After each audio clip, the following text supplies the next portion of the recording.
from the heart of where innovation, money, and power collide. In Silicon Valley and beyond, this is Bloomberg Technology with Emily Chang.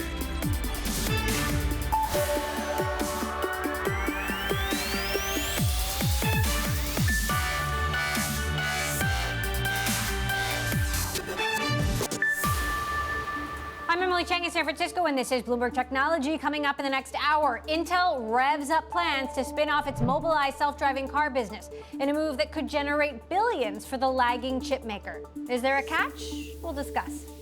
Plus, Instagram responds to the outcry over teen safety, offering new tools to limit screen time and nudge users towards healthier topics.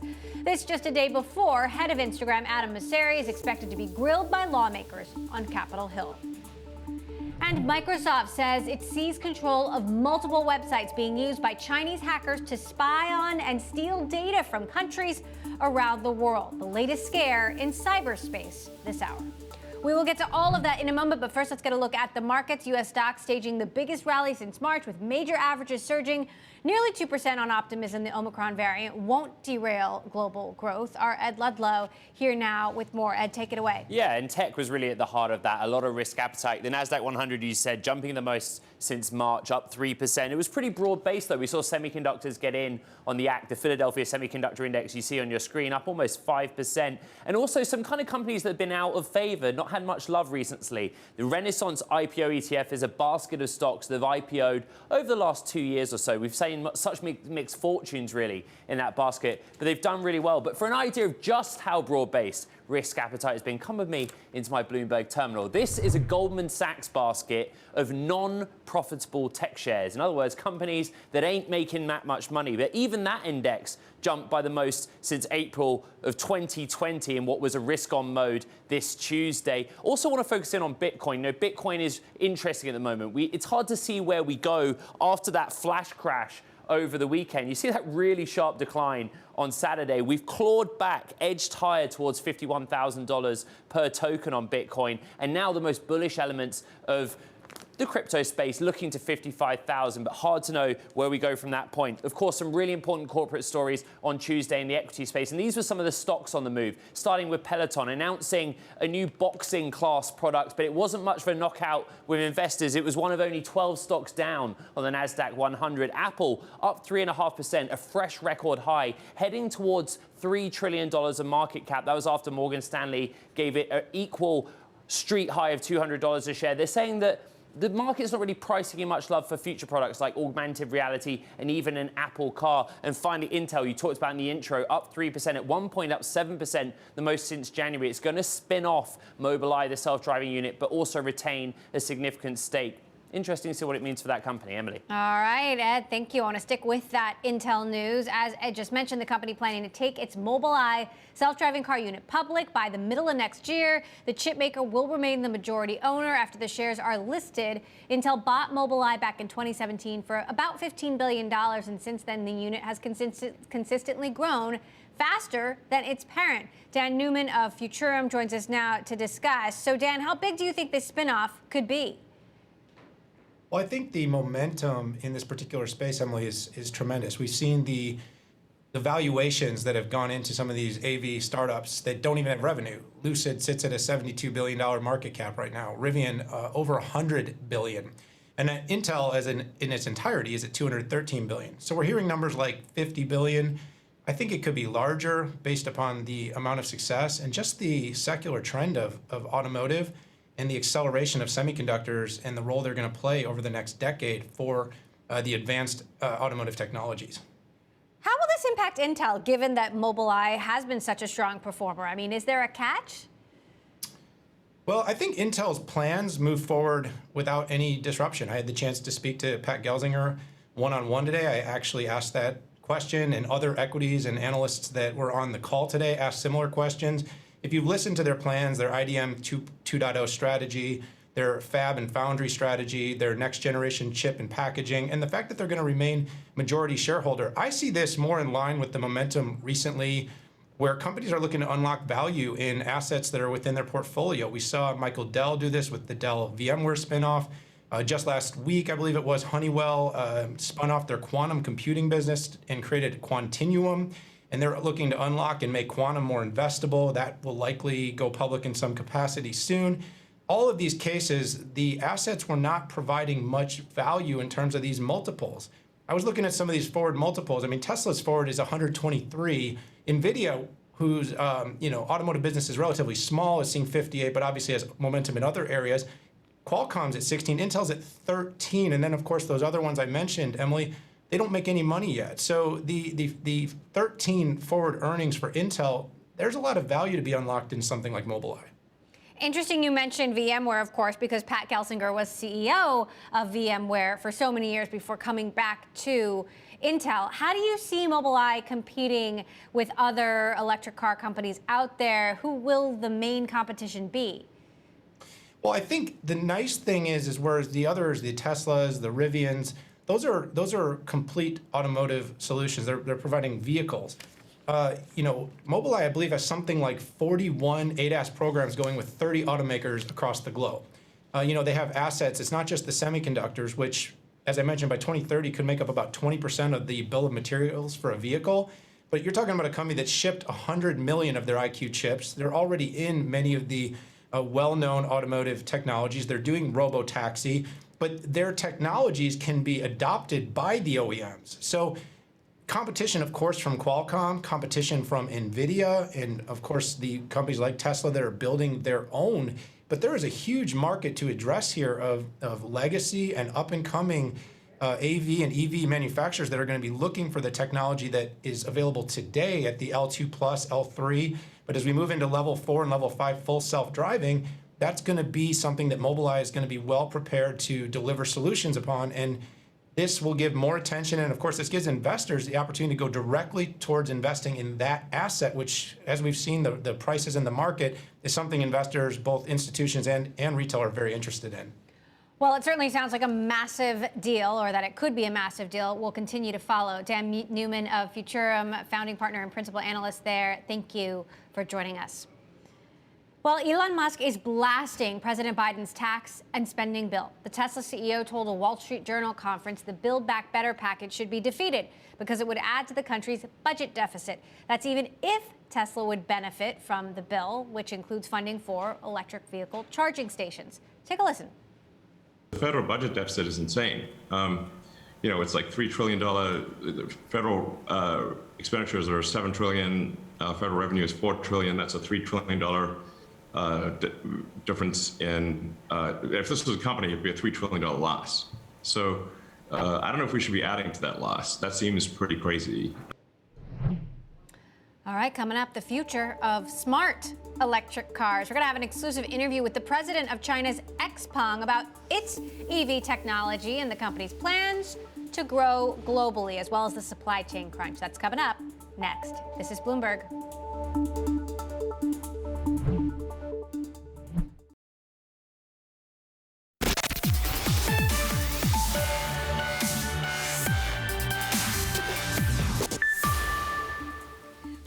Has seen raging competition in the EV industry as more manufacturers are trying to take on Tesla. That includes the Chinese smart EV company XPeng, which just unveiled a new electric SUV designed from the ground up with global regulatory compliance in mind. Is XPeng ready to take on the world? Let's talk about it all and more with Brian Gu, Vice Chair and President of XPeng, joining us now in an exclusive interview. Brian, thank you so much for stopping by. Tell us more about this new SUV and what sets it apart from the competition. Hi, Emily. Glad to be on the show. Yes, G9 is our actually fourth product. It will be our flagship product that's focused on the premium SUV segment. It's a full-size SUV. It's actually, if you think about the size, it's close to X5 or Q7. But also what's impressive about this product is actually it's packed with technology.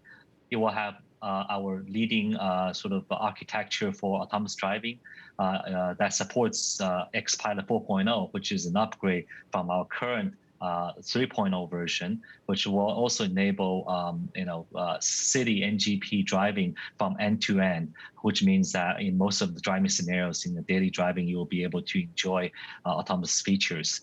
They also have a very powerful electric powertrain that allows fast charging using 800-volt platform. So we actually target to have this vehicle charge up to 200 kilometers in less than 5 minutes. So it's going to be a very impressive fast charging capabilities. But more importantly is that this actually product will be packed with also user-friendly smart cabin features that features really, what we call the third space. It's, the away from your house, your office, and actually your car will be your third space. And the smart features will be allowing to be more productive and more enjoyable inside the vehicle. So we're very excited about this product. So, if I'm a buyer, why should I buy your new SUV over a Tesla, for example? Well, first of all, when we unveil the product, it will be, I would say, positioned in the premium category. And in that category, we believe right now in China market, it will be the best product, also catered to Chinese, consumer demand as well as user features with its, autonomous driving as well as charging capabilities. So I think it will be a very, I would say, strong, appealing product to the consumer market. And then I think we have planned to unveil that product in Europe probably sometimes later in after China. But I think this design coupled with the wealth of the features will be a very powerful package to compete with Tesla products. Now, we've been closely following Didi's delisting from the United States. We've seen a slump in other Chinese tech stocks listed in the United States. How is this impacting XPeng, and could it lead to a delisting for XPeng as well? Well, we have been closely watching this process with China ADRs and also the accounting issue. What I would say is that this is still ongoing. The timetable means that there's several years before a final decision will be made. So there's still time, I think, for the two governments hopefully to work out something.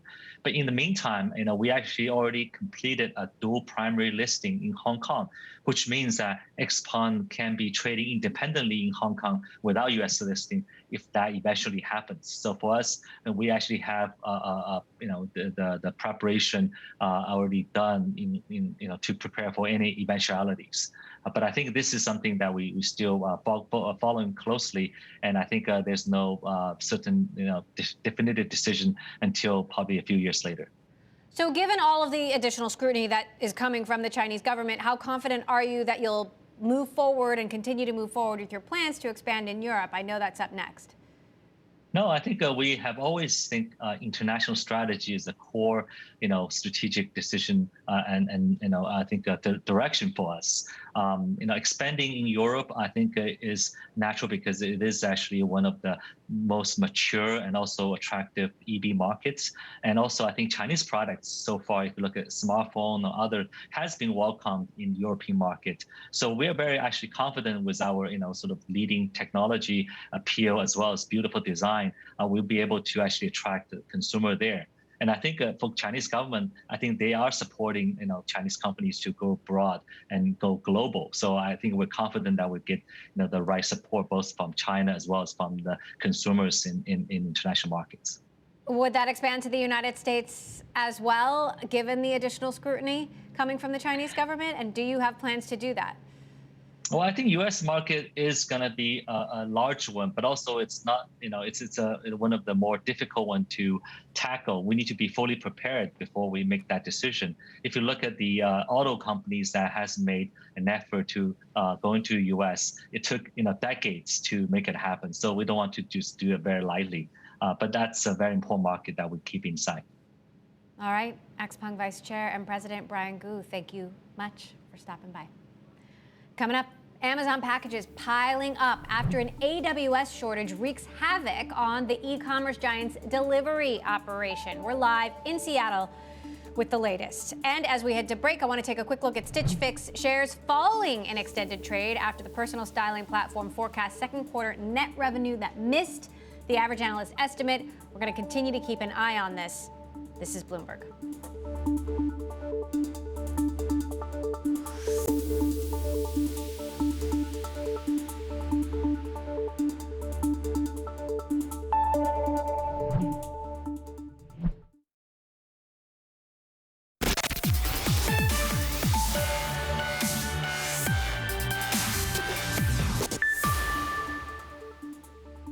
Bloomberg News says it will continue to do all it can to help our colleague Hayes Fan and her family 1 year after she was detained in China. Bloomberg's editor-in-chief John Micklethwaite says 12 months of detention is a long time for anyone to endure, and that the company remains very worried about her well-being. Chinese authorities have said Fan was detained on suspicion of national security law violations and that her legitimate rights and interests are fully guaranteed. Meantime, the tech news publication The Information is reporting that Apple CEO Tim Cook signed an agreement with Chinese officials promising that Apple would play a role in developing the country's economy and technology through investments, business deals, and worker training. The five-year deal, said to be signed in 2016, was worth over $275 billion. For more now, I'm joined by our Bloomberg News reporter Mark Gurman, who of course covers Apple for us. Mark, how significant is this?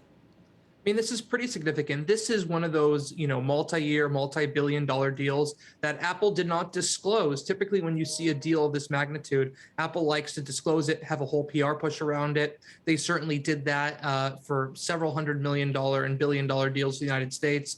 This is China. They knew, of course, there would be scrutiny if this was publicized, but at the same time, it sounds a lot similar to what they do in the U.S. and other countries in terms of local investment deals. Meantime, the Nikkei reporting along the lines of what you have already reported, that Apple has scaled back production plans of the iPhone and also reaccelerated some of those production plans over the next few months. What are you taking away from this new information? Yeah, I think something interesting is going on here. I think it's two things. One, those rebate deals that first launched alongside the iPhone 13 and the other new devices in September were very aggressive. You were able to upgrade from an iPhone 12 to an iPhone 13 at no charge. Those rebate deals have started to fade away. They still exist, but they come in at lesser amounts, lesser savings. So obviously that is going to bring in fewer customers than it did at the top. Of course, the 13 is also not that big of an upgrade compared to the 11 to the 12. So that's a reason. And we've probably seen a lot of the early adopters pick up those iPhone purchases. You'll probably see some sale increases later in December and into the new year, which is Nikkei is implying. But the Nikkei does seem to agree with us that there was a deceleration in production and a lower than expected unit count throughout the course of 2021 for the iPhone 13. Part of that demand and part of that supply. And then there are multiple Apple stories going on today, so I also want to get your thoughts on this other one, that the DOJ is focused on Apple's treatment of Roblox. We know that Epic had claimed Apple gave Roblox special treatment, and Roblox subsequently changed the name of its offerings from games to experiences. What's your take on this? Yeah, this is basically an app that offers a multitude of different types of games and different multiplayer environments. And this company has positioned those as, quote, experiences, like you said, instead of games, which helps them circumvent some of the rules Apple has on games. More interesting, I think, is that we are here waiting for an announcement from the Ninth Circuit in California about whether or not Apple will be granted a stay on these App Store changes that the judge ruled they must put into place by December 9th.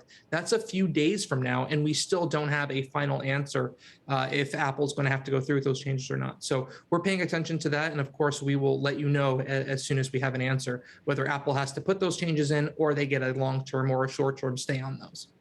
Interesting, of course, tied to that much broader antitrust investigation. Bloomberg's Mark Gurman, thank you, as always, for giving us those updates. Now, an Amazon Web Services outage is wreaking havoc on the e-commerce giant's delivery operations, preventing drivers from getting routes or packages and shutting down communication between Amazon and the thousands of drivers it relies on. Bloomberg's Spencer Soper joins us now with more. So, Spencer, does this mean I'm not going to get my Christmas presents on time? Yeah, I don't know. They should have time to recover, since we still got a little while. But this definitely has a, big impact on Amazon. So basically, a lot of drivers that were already dispatched by the time this happened, it happened, in the morning, late morning East Coast time. So depending on the time zone you're in, some drivers were already out on the routes. They were able to continue. They were told to put their phones into airplane mode and not log off by any means because they wouldn't be able to log back in. But a lot of drivers had not been sent out yet, and they were basically just sitting around waiting for direction and not sure what to do. Similar with Amazon's Flex app. That's the thing that's like Uber, where people make Amazon deliveries in their own vehicles. A lot of them, they simply couldn't log in, couldn't get assignments. So there's going to be a bit of packages backing up here, and we'll see if they get this resolved today. Then hopefully they can dig out from under it tomorrow. But if it lasts, this could be a big problem. What's Amazon saying about this?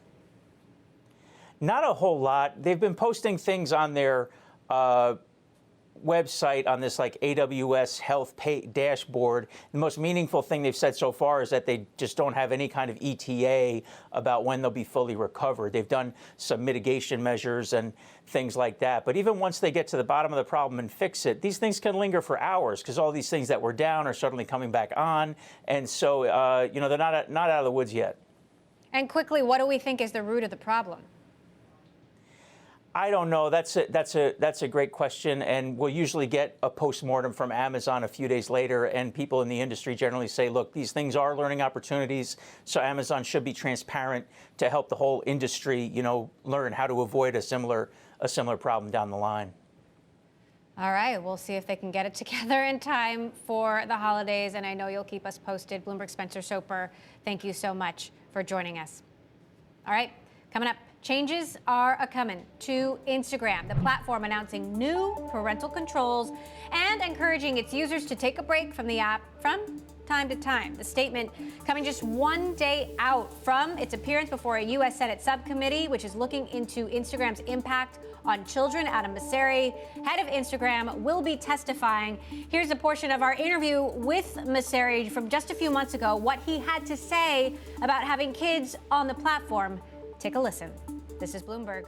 I want to recognize that it is important for any organization to do what it can to protect people, and particularly children.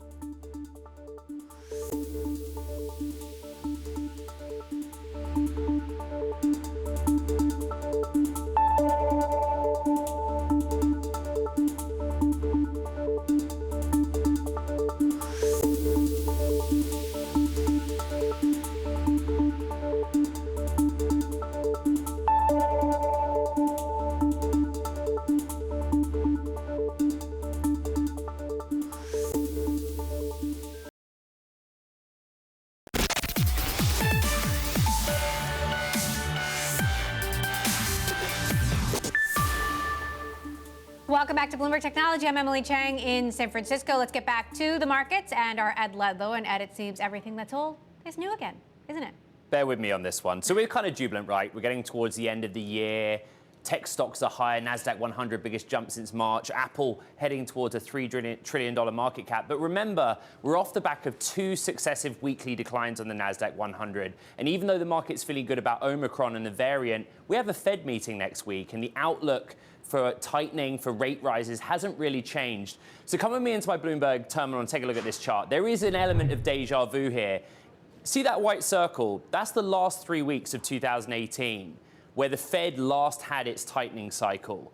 Rates started to rise, the NASDAQ 100 sold off in a really big way, and we ended 2018 in negative territory on the NASDAQ 100 for the first time since the year ending 31st of December 2008, end of the financial crisis. And there are a lot of voices out there in the market that we should be a little bit careful. What we're seeing in the markets, particularly around tech stocks that have stretched valuations right now, is very similar to what we've seen in 2018. Now, obviously, I eat my hat a little bit because we've had a great day on the NASDAQ 100, but you do see some selling pressure, right? This is CrowdStrike and Zoom, the white line and blue line.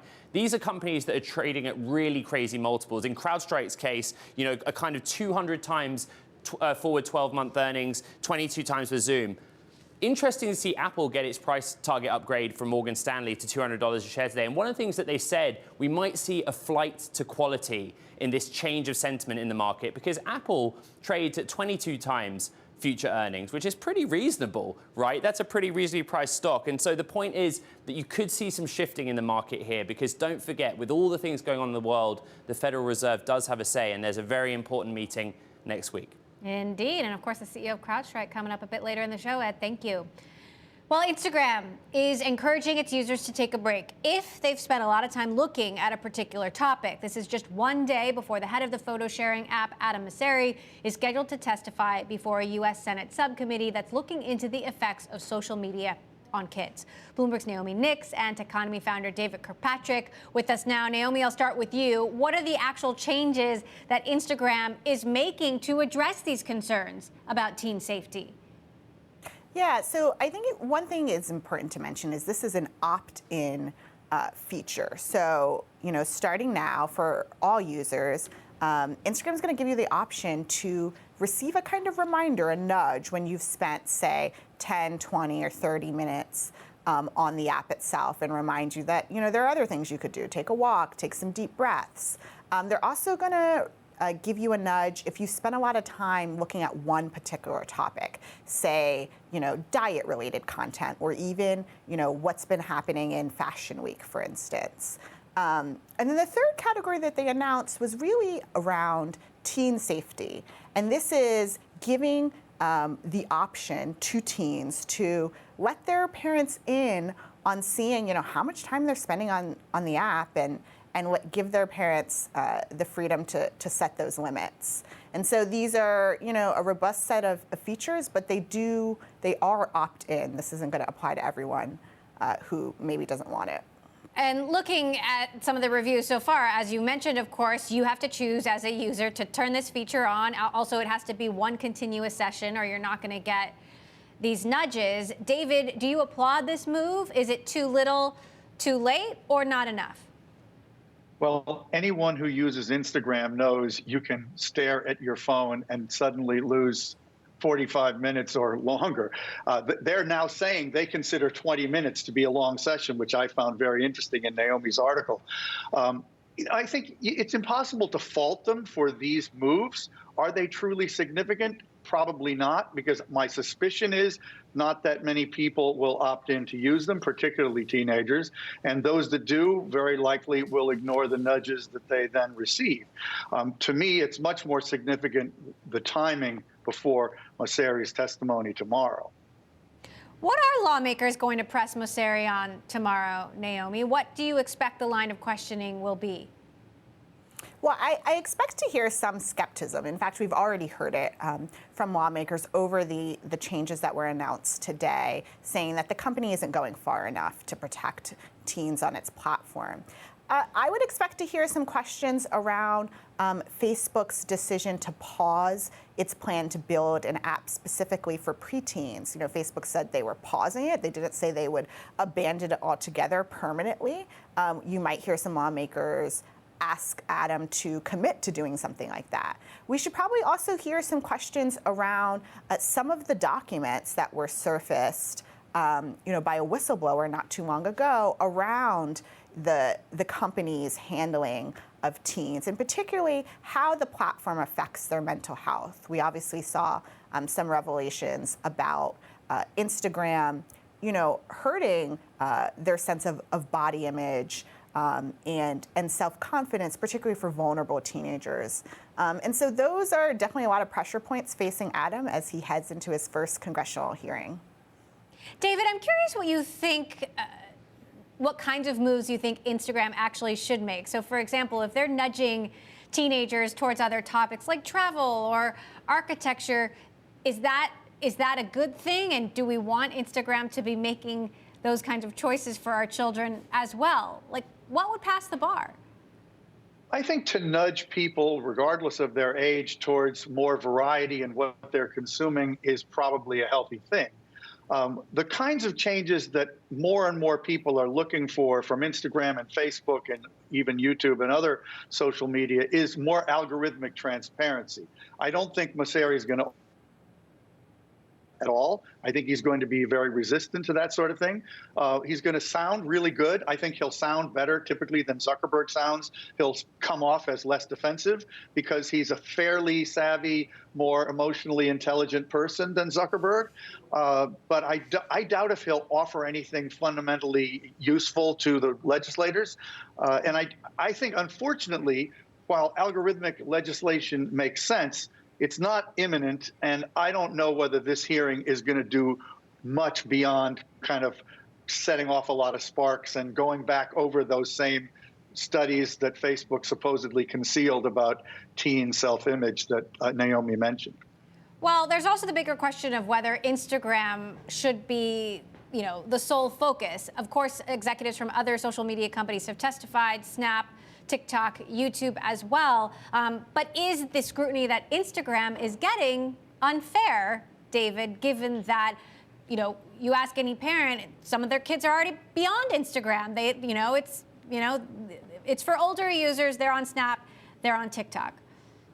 I don't think it's unfair. I think anything that they are asked to talk about is fair following the Facebook papers revelations. And they truly have been concealing a lot of what they knew. I think there's a little element of unfairness here in that the study that got so much media attention about when Facebook supposedly studied a bunch of teenagers who self-reported that they felt worse about themselves the more they used the service. That was actually a very small study. It wasn't terribly scientific. And I think they maybe got more than their share of criticism for that. But the reality is there are plenty of good reasons to call these people up for questioning and to really insist that they bear more responsibility for a wide range of impacts that they have. And Instagram is very closely related to the other services of Facebook. Many of the same questions apply to all of them. All right, well, we'll certainly be watching Mosseri's testimony tomorrow. And of course, Naomi, you're reporting on it. Bloomberg's Naomi Nix, David Kirkpatrick of Techonomy. Thank you both. Well, Peloton is adding a boxing program to its fitness offerings. The new training classes can be delivered by the Peloton app or the bike and treadmill touchscreens.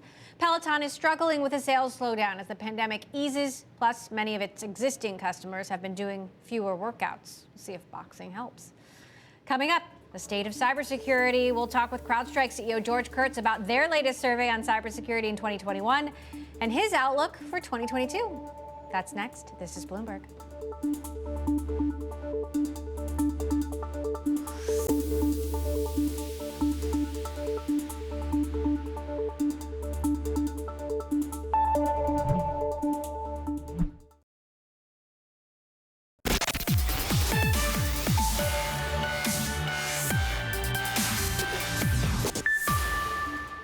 Google is suing 2 Russian nationals for an alleged organized crime scheme. The suit claims a criminal enterprise has infiltrated more than 1 million computers and devices around the world.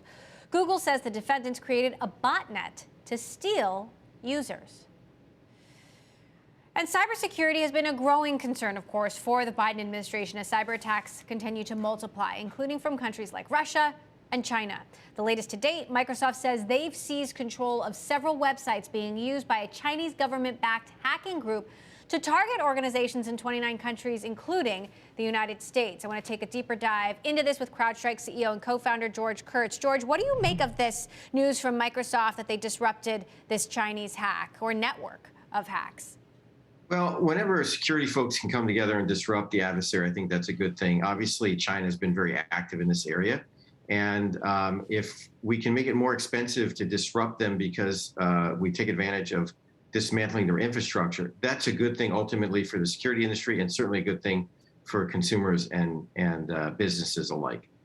You've got a new survey out on the cybersecurity landscape. What are the major trends, the major threats, and what's happening for us in 2022?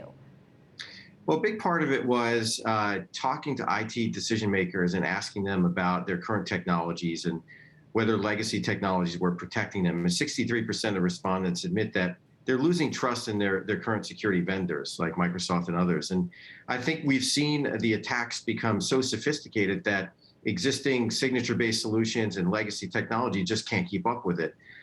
We've also seen some interesting stats around ransomware. Ransomware actually growing, almost doubling, 63% increase from 1.1 million to almost 1.8 million.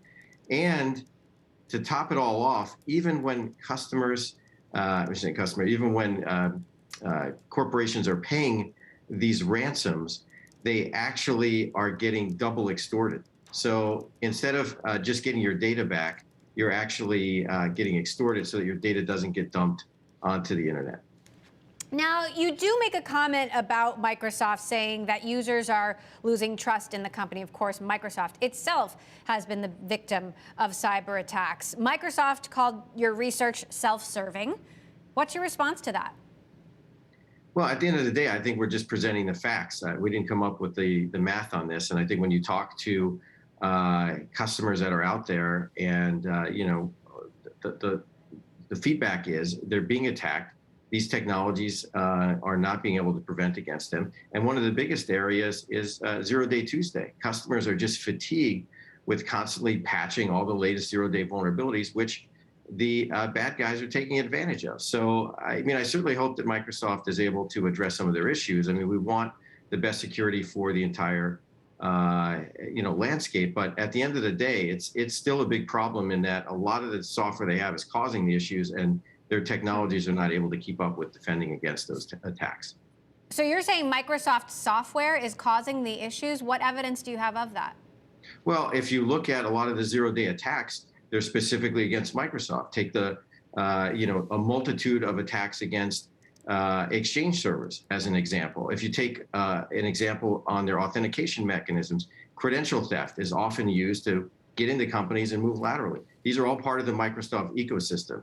Yes, they're trying to address that, but at the end of the day, the 0 days that come out, that means vulnerabilities that are found without patches are just relentless, and it's fatiguing customers. And to top it all off, you have Microsoft saying, let's just use our technology to prevent against the vulnerabilities that we've created in the first place.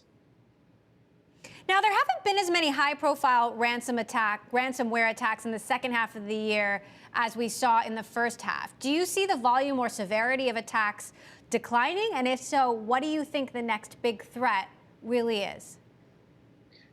Ransomware is going to continue. There's just too much money to be made and too little risk involved. And it's so easy to do. And I was asked about this recently, Emily. Why is it so easy? Well, the adversaries have evolved. It is a ransomware as a service model. It's a SaaS offering. They're making a lot of money. They've got a revenue share, and it's very easy to do. Obviously, supply chain attacks is something that is a cause for concern for many organizations. And we've seen some of the large supply chain attacks with the Sunburst attacks last year. So those are the things to keep on the radar. And certainly the landscape for threats, I wish it would go down, but every year it continues to get worse, unfortunately. All right, CrowdStrike CEO George Kurtz, thanks for sticking with us, and we'll see, of course, what happens next year. Coming up, we're going to take a look at the people putting their lives at risk to keep supply chains running. Our special report from Malaysia coming up next. And let's take a quick look at the vaccine makers. Researchers in South Africa say the Pfizer vaccine provides less immunity to the Omicron variant than other major variants of COVID-19. However, they say a booster shot could provide additional protection. This is Bloomberg.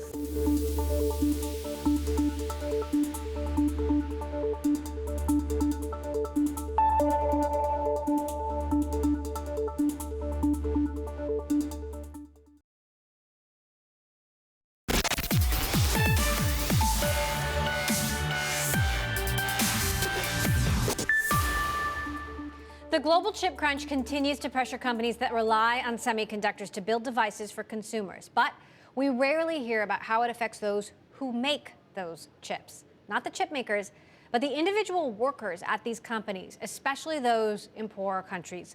Bloomberg Quick Takes Kurumi Mori brings us the story of how the pressure to ease the semiconductor shortage devastated one Malaysian family. I'm alone. Here, tak ada siapa. So, saya pergi kubur, and then cerita, luahkan.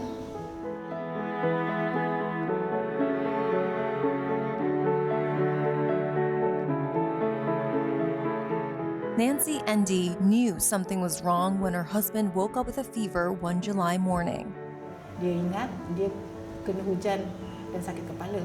Tapi firasat saya berkata lain. Ini ada yang salah. So, esok harinya saya bawa dia pergi ke klinik Sungai Rambai untuk cek. Dan ya, dia kena COVID, positif COVID. Her husband, Hani bin Chari, was soon quarantined in the hospital. A couple of weeks later, he was gone. So, tidak ada say goodbye untuk terakhir kalinya, tidak ada. Last video call masa dekat ICU ada.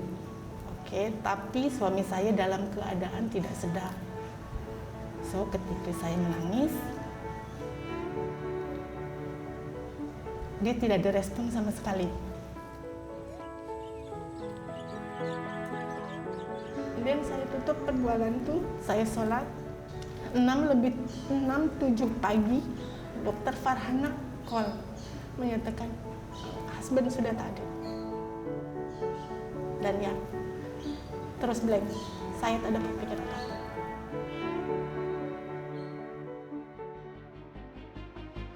Hani was a chief technician at ST Microelectronics facility in Muar. The French-Italian chip maker supplies to Apple, Tesla, and auto components companies like Continental AG. Nancy believes that her husband was infected at the plant. The health ministry confirmed the existence of a cluster linked to the facility on July 9th, 4 days before Hani tested positive for COVID. Politicians blame ST Micro for the deaths of more than a dozen workers between June and July. Suami saya dapat COVID daripada company, daripada ST Microelectronics. Sudah ada beberapa orang yang meninggal, tetapi company tidak tutup. Mereka mengatakan itu case sporadik. The Delta variant was ravaging the country then. Most of Malaysia was locked down, but authorities granted exemptions to chip makers as it tried to balance the country's health and economic risks. Where are we in the chip shortage now? We're not out of it. So it's really a demand storm. Do we have a shortage? Yes, we do. We need more capacity in the industry. The world was facing a microchip shortage, disrupting production of everything from iPhones and F-150 pickups to Nike sneakers. ST Micro was facing extra pressure from politicians who grew alarmed that the shortages were shutting down factories. The Malaysia Semiconductor Industry Association argued that it had to do its part to address the crunch. ST Micro has declined Bloomberg's request for an interview. A spokesman said, "The company is supporting the families of our colleagues who passed away due to COVID-19 with a comprehensive financial package, which includes a number of things which are standard across the company globally, as well as specific measures taking into account the situation of our employees in Muar, notably support for the education of the children of those families affected." But Nancy says it's too little, too late. Ya, duit memang tidak bisa memberikan kebahagiaan, tidak bisa menghidupkan kembali suami saya. Tapi apa yang ST bagi sekarang itu hanya macam terlalu sedikit lah. Nancy says there are others like her who've kept quiet, but she's speaking out for her children. Tetapi kalau mereka melihat saya down, nangis, mereka pun akan hancur. Ya, harus kuat. Ataupun berpura-pura kuat. It's okay.